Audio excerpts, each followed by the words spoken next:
What's happening, everybody? Welcome back. This is Forgo, and the patch notes have been released for the Spider-Man update. And we got 3 new uniforms with Spider-Man, Black Cat, Kingpin. We have a tier 3 for Kingpin, which is pretty damn exciting. But unfortunately, they didn't give anything to Black Cat. I mean, her uniform looks pretty damn OP, as we'll see in a little bit. But she doesn't have an awakened skill. She doesn't have a tier 3, so I'm a little bummed out about that because it's like, what are you going to do with a character that doesn't have an awakened skill or tier 3? I mean, maybe for newer players, they decide to go out and buy her because she is a paywall uniform Kingpin. You can actually buy her for crystals.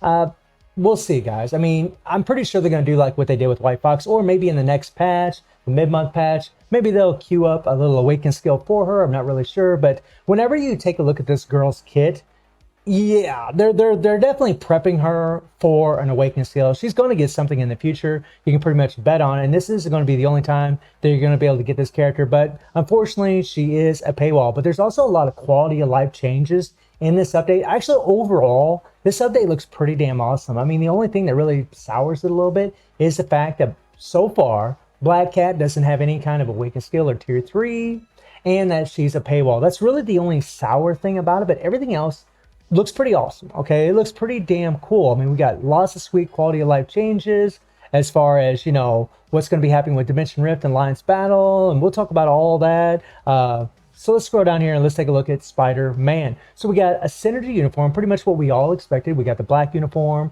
and we have the red and blue, which is awesome, guys. And there are some differences between these uniforms, not a lot major differences, but there are some differences. So if you take a look at this Spider-Man right here, I mean, obviously still speed. I mean, these are 40% off, by the way, which is pretty cool. And then the cool thing about synergy uniforms is when you buy one uniform and you start leveling up, you level it up to mythic. If you get the other uniform, then all of its stats are going to be leveled up to mythic as well. You'll get all the same uniform stats as the other uniform, which is pretty damn cool. So his uniform effect has been changed to critical rate increase by 30%. That's awesome. Currently, right now, he has this, activation rate, certain chance. He'll get a, 10% critical rate. Now he's getting 30% solid. The dodge rate is exactly the same. And this is actually pretty interesting, this text right here. Excluding bosses ignores enemies' damage decrease by 50%. What that means is, at least from the way that I'm reading it, is that whenever you're in, say, like PvP, and he's facing a character that has a decreased damage received, like they're using Colossus on the team or something like that, he's actually going to ignore that, which means that he's going to be doing more damage to those opponents. Now, this isn't going to work in World Boss, obviously, because it says excluding bosses, but I'm pretty sure this is going to be like a PvP thing. But as we look through the kits, I mean, you might change your opinion about what's PvP and what isn't PvP. So if we scroll down here a little bit, this is something new and freaking awesome. Something that I was begging for Spider-Man is we have Web Ignore Immunity, the tier 3. The tier 3 did change a little bit because they gave him a remove all debuff. They did drop the physical damage. I believe it was at 200% before. Now it's at 150. And the all basic attack is the same, but the remove all debuff is actually phenomenal, especially for a speed type against Mephisto, against the last phases against Mephisto, where he can actually stun you. Having that remove all debuff when you do your tier 3 means you don't have to worry about getting stunned. They did drop his ignore target dodge rate. It was at 40% on his tier 3 before. Now it's at 25%. So that is something to keep in mind. Now, I want to go ahead and scroll down to the black uniform here because they got a little something different here, right? So here we got the critical rate increased by 30%, which is the same. And then we have the critical damage increased by 50%. So you actually get a lot of extra critical damage with the black uniform, and the dodge is the same. So you got critical damage here, and then you have the excluding boss ignore enemy damage decreased by 50% here. So far it looks like the red uniform is going to be more for PvP, and the black uniform is going to be more for PvE, but we'll see if that changes as we read on. And then the tier 3 is exactly the same. There's really no difference between the tier 3 on either uniform. So if we scroll down here a little bit, we got a heal. Now this is pretty phenomenal. He has invisibility, which is awesome, guys, for 5 seconds. Now this is on a 30-second cooldown. That's a long cooldown, but it's cool that he's got this invisibility. It might be enough time for him to lay the smackdown on everybody in PvP, which is awesome. And plus he's got that huge heal, but it's an activation rate when HP is below 40%. And if you look at the passive on this one here, he also has a 30% recovery heal, the same thing. It's exactly the same. And then we scroll back up here, we look at the tier 2 passive, we got the increased guaranteed dodge rate by 25%, and this is OP. Increased basic damage dealt to supervillains faction by 60%. This is a character that actually benefits from White Fox leadership. He gets all of her buffs, and he's getting another 60% on top of that. And then if you scroll down to the black uniform, the same thing. That's OP. So no matter which uniform you have, you're going to be getting that. It is nuts. The 1 skill, nothing major. The 2 skill, nothing major. The 3 skill, a little interesting, but a little disappointing. But you never know until you actually play the character as far as how good they're going to be or how strong they're going to be in different game modes, right? We just don't know until we actually play them. But when I look at an accumulation that's only 0.4%, I mean, the immunity is nice, but the 0.4% is, it's not a very good accumulation. It lasts for 8 seconds, so a decent long duration, and its cooldowns are fairly low, but the 0.4% is, it's not very good. It's not really the greatest accumulation in all honesty. And he's got the 0.4% here as well. He's still got the 4 seconds of immunity. So that's pretty much the same in both uniforms. And then we look at the 4 skill, and the 4 skill is awesome. Check this out, web ignore immunity. Now, I didn't touch on this. I touched on this a little bit earlier when I was talking about the tier 3, but the web ignore immunity is amazing, guys. It means that unless you're fighting, Null and Mephisto, this won't work. But if you're facing the other world bosses, he should be webbing them up. He should be webbing them up. He should actually have a form of CC against them, like time freeze or mind control. I mean, this is OP. For regular world boss, this is OP. And even in PvP, like if they don't have a debuff removal or the debuff removal is on cooldown and he does this, he's going to CC them and lay the smackdown on them. Right? I said that twice, didn't I?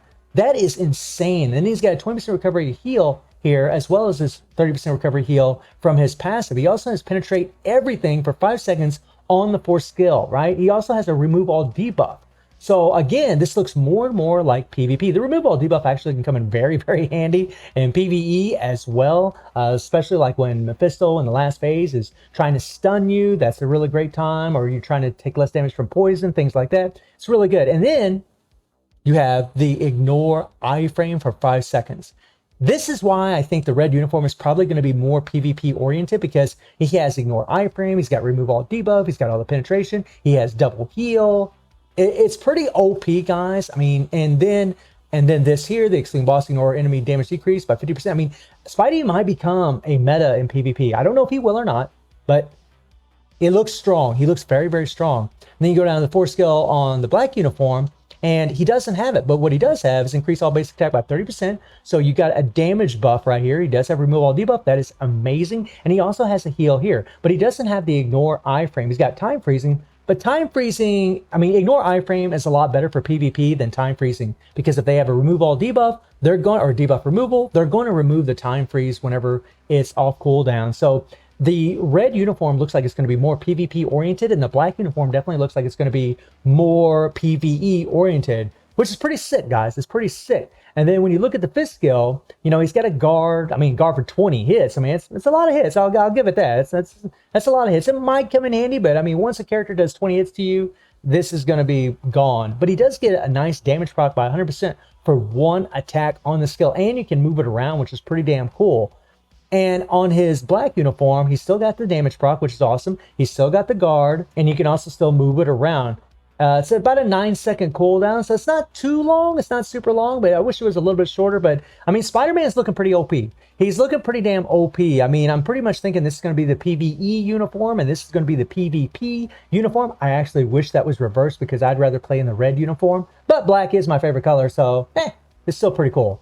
And then we get down to Kingpin. I mean, Spider-Man looks awesome, guys. He really does. Get down to Kingpin. He's still a combat type. He's also going to get some chain hit damage now by 15% when attacking. That's amazing. That's always going to be up. And as long as he's attacking, and then when attacking, applies itself, he's got a 100% chance to increase critical damage by 45% on critical attacks. Our max critical damage is 200%. With this added on, it's going to be 245%. And there's no RNG in this. Whenever this thing's off cooldown, he's going to get this. So he's going to hit like a truck. It's pretty awesome. And then he's got an insane leadership. And when I look at this leadership, the first character I think about is Black Dwarf. That's right. Black Dwarf for 30% increase of HP. Black Dwarf for the extra 40% increase of physical attack. That would be so sick. But it's also really good for Kingpin, because it's going to give him a little bit more survivability, going to make him a little tankier, having the extra HP, and then, of course, the extra damage. The apply to all villain allies is insane, especially when you start getting into Null, when you get past stage 35. Really, really good. And then he has a critical damage increase by 30%. It's going to make it easier to level up his stats. He has the ignore target dodge rate by 45%. If this guy can play well with the proc, you put a CTP of energy on him, you won't even need any ignore dodge strikers. Yeah, pretty cool. And then he has increased guaranteed crit rate by 25%, blah, blah, blah. He has paralysis here, which is really good for regular world boss. He's got stun. He's got a heal, which is amazing, guys. I mean, we want to see heals on our characters. It's just been proven time and time again when characters don't have heals, and thank God both those Spider-Man uniforms do, they are just not very good in world boss. They just die. I mean, sometimes you face stages where maybe you don't have a healer available. I mean, it's just, we don't have that many healing strikers. So whenever characters have good heals on them, it makes them so much better. And a 15% recovery of max HP for 2 seconds is really, really good. That's a very good heal. And then his 4 gives him a 3-second of immunity. He's got silence. He also has a damage proc by 100%. Very, very cool. Please, God, let these characters be able to cancel the skills really, really quick. Get all the residual damage from all those skills all at once. That would be sick. And then his 5th skill gives him burn. He can penetrate everything up to 7 seconds. He's got invincibility. He doesn't have ignore iframe, so that makes me kind of wonder how good he'd actually be in PvP. I think he's probably going to be, I mean, probably in AC may be good, but I think probably more PvE oriented, at least definitely for that leadership. And then he gets invincibility, and he's got an increase all basic attack by 30% and crit by 20%. He looks strong, guys, but I'm not seeing any accumulation in his kit. So, I mean, but he's got the critical damage buff here, but I mean, we'll see. And then we get down to Black Cat, who's still a speed type, super villain, right? And you're going to need 30 Black Cat snowballs to be able to get her.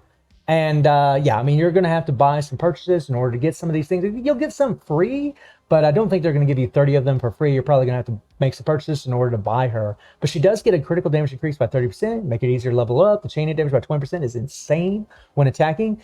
And then the increased guaranteed crit rate is really, really good. She does have increased all basic attack by 65% and ignore target die trait by 35% for a leadership, guys. And this is what I mean by they're prepping her, right? Earlier I said that they're prepping her. They're getting her ready. They're going to give this girl an awakened skill. Mark my words. I doubt they give her a tier 3. But mark my words, they will give her an awakened skill because a leadership like this would be so valuable. That is nuts, guys. I mean, that's because with supervillains, you don't have any ignore target dodge rate strikers. There are none. So having something like this, especially whenever you're facing 35 to 39 against Null, or really even any stage, is just insanely good. And that 65% increase of attack is massive. That is massive, not only for herself, but for the other villains. And then she has an activation rate when regular attacks excluded is used. Applies to enemies, decreases all buff effect by 80%. So whatever buff your opponents have, she's going to decrease that buff by 80% and decrease the duration by 50%. Could be really good in PvP. And then her tier 2 passive increases all debuff effect by 40%. And this again, against regular world bosses, if you have all defense down on your characters, this is going to be nutso. I mean, it's just like White Fox, right? I mean, Dr. Voodoo, the increased all debuff effect by 40%. It's just nuts, guys. I mean, you can stack up your all defense down big time and to allow you to do a lot of damage against regular world boss. Against Null and Mephisto, this is useless. This is just crap. But against regular world boss, it's actually really, really good. On top of the villain ally leadership, right? The guaranteed dodge is good. Her 1, nothing really major here. The 2, I mean, she does have paralysis, which is really good for regular world boss. Her 3rd skill removes all debuff. That's really good, especially for a speed type against Mephisto. Whenever she, well, if she ever gets an awakened skill. I'm really hoping like in the next patch or, you know, soon they give her one instead of waiting months and months like what they did with White Fox. That would really suck if they did that. And then we go down to the 4. We have a increase all attack by 20%. I mean, that's not really a good buff. I mean, 20% is not bad, but we're really at a point in the game where we want to see 30% and above. And I also don't see no accumulation in her kit. She has no accumulation whatsoever. So that's another thing that's kind of hurting her a lot. She's got a great leadership, but no accumulation. I mean, she's probably going to be really good for regular world boss, but I mean, whenever she gets an awakened skill, depending on what stats are in the awakened skill, or tier 3 if she gets one, depends on how strong she'd actually be there. The 20% really isn't that much. I mean, it's something, but I don't know. And then we have a heal. She's got a freeze, and she does have a 40% increase of all attack. So that is really good. And then 30% crit rate. So actually, it's really awesome because she got 40% here. She got 20% here. So that's 60% increase of attack. And then on top of that, with her leadership, I mean, it's a pretty big buff, guys. She's got remove incapacitation, but I don't see any ignore iframe, so it makes me wonder about her PvP potential. But honestly, without an awakened skill or tier 3, Black Cat is going to sit on the sidelines until she gets something like that. I mean, we're at a point in this game where characters need awakened skills and tier 3s in order to really be relevant. They just need it. I mean, even characters, the players that's been playing this game for, 3 months, they're going to want to know who's the next awakened character, who's the next tier 3. Right now, it's not Black Cat. She's got nice little low cooldowns, which is really good. Pretty much keep it easy to keep a proc on her. Then Kingpin, his tier 3 doesn't really have a lot. It's kind of lackluster, but it does increase all of his basic attack by 50% for 10 seconds. That is very, very strong. And he does have an all defense down that starts off with 10% and goes up to 65%. Really, really good.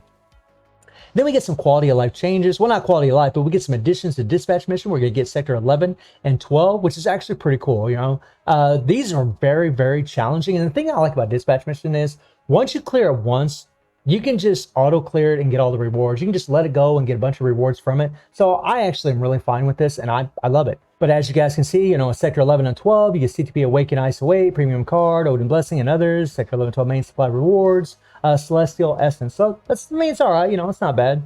I just like dispatch missions because you just kind of let it go. You just come in there and collect after you've cleared them all. It's actually relatively easy. So I'm really happy about that. That's pretty cool. And then we have Dimension Rift Auto Repeat and Auto Play feature and improvements, which, I mean, I think this will be really good for a lot of players to play Dimension Rift. I'm not gonna lie to you guys. I don't play it at all. I probably should, but I really don't play it. And now that it is added, I probably will be playing this because you do get some rewards out of this thing. So more than likely, I'm probably going to start playing. And actually, it's a good thing, right? You just kind of set the phone aside or set the emulator aside and just let it go. So it's actually a really good thing. They got some other things about the tokens here. Autoplay and convenient features for team setting. So this is actually really good. So convenient features have been improved so that agents can prepare for battles, progress battles more easily. So an autoplay feature has been added to Alliance Battle. Now here's the thing about Alliance Battle. In normal mode, that's all good. Let it go on autoplay, let it play. But whenever you're playing Extreme Alliance Battle, you're not going to want no auto mode because they're just going to do all the wrong skills. You're not going to get near the damage that you would get if you played it yourself. So, but it's really good for normal mode, right? Normal mode, we all just kind of like, right? So it's fine. It's whatever. It's cool. And then we have a save team feature has been added to Giant Boss Raid. And that is dope, guys. That is dope. What that means is that, you know, whatever team that you had preset for this thing or your team that you did your last clear with, they're going to log it in here or you're just going to program them manually. And yeah, you just literally click a button instead of going through all these freaking characters and have them equipped and jump in there. It saves you time. And that's something Marvel Future Fight needs. There's a lot of things you have to do in the game, a lot of farming, a lot of time-consuming things. And the fact that they're doing these kind of quality of life changes is a step in the right direction. I'm very, very happy with this. I mean, this is awesome, guys. This alone would motivate me to play GBR even more often than what I already do. I just love the fact that you can set your team automatically. That is sick, my friends. And they're doing the same thing with Squad Battle. The same thing. You don't have to look through these characters. You just have them equipped, hit a button, boom, and go. That is dope. That is dope. So I'm really, really happy to see this. So freaking awesome. Then we have new artifacts. Now, Spider-Man's getting the shaft right here because all he's getting is 20% chance to dodge all attacks. I mean, dodge all attacks is good, right? It's good for survivability, good for PvP, and even good for PvE as far as, you know, increasing his survivability, but it's nothing OP. But it would come in handy. It would come in handy for sure. And then we have Kingpin, who has a nice one with increased all basic attack by 15%. Not bad, not bad. And Black Cat actually gets a pretty sweet one. Increased basic damage to supervillains by 10% and superheroes by 10%. So she actually gets a pretty good artifact. Then we get down to the Future Pass. You guys can take a look at all this, all these little goodies, you know, $10 here, a little bit more money right here. And then we have a little icon for Kingpin right here. You get a little icon for Psylocke, which is awesome. That's really dope. You can see the Spider-Man icon right here. That's really cool. I love it. These here, if I click on it, it won't even work. I tried it earlier. It would not work at all. And then we have auto change feature that's been added to the uniform option change. So before, whenever we changed our uniform options, we had to kind of like, you know, do it one at a time. And now you can just, you know, just like what we can with our Urus, we can just, or an ISO 8 sets, we can just click auto change, set it to where we want and let it go until it stops on the change we actually want. So that's quality of life, man. That's awesome. I love it. Very, very happy with it. And then they have a new search option here where you can actually just plug in the character's name. This is sick.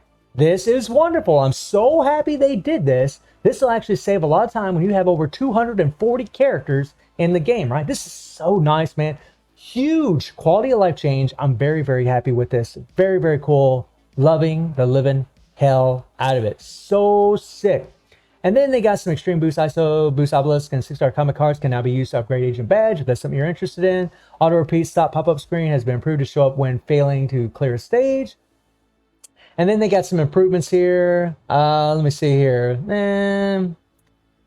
To store and timeless Barber Shop. Okay. And then they got some game error fixes.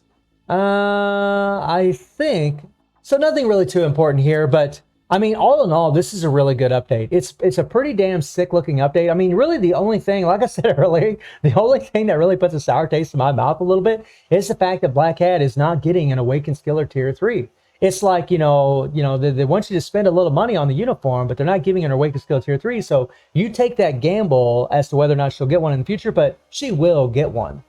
Mark my words, the things that they did for this character, she will get one. I guarantee. I don't know when. I mean, hopefully soon. Hopefully this isn't something like what they did with White Fox and it's months and months later. But hopefully she'll get one soon. But other than that, I mean, Spider-Man looks OP. Kingpin looks pretty strong. I mean, Spider-Man looks pretty sick, guys. I mean, he looks like the highlight. Really, my only complaint is that the accumulation just isn't as high as what I would like to see. But then again, you just never know how strong characters are until you actually take them into content. So it remains to be seen how strong Spider-Man is actually going to be. But let me know how y'all feeling about these patch notes. And I do stream on Twitch at 9 p.m. GMT+7 time. The link is in the description below. And I hope you enjoyed the video. Thank you for watching. Y'all take care and have a good one. See ya.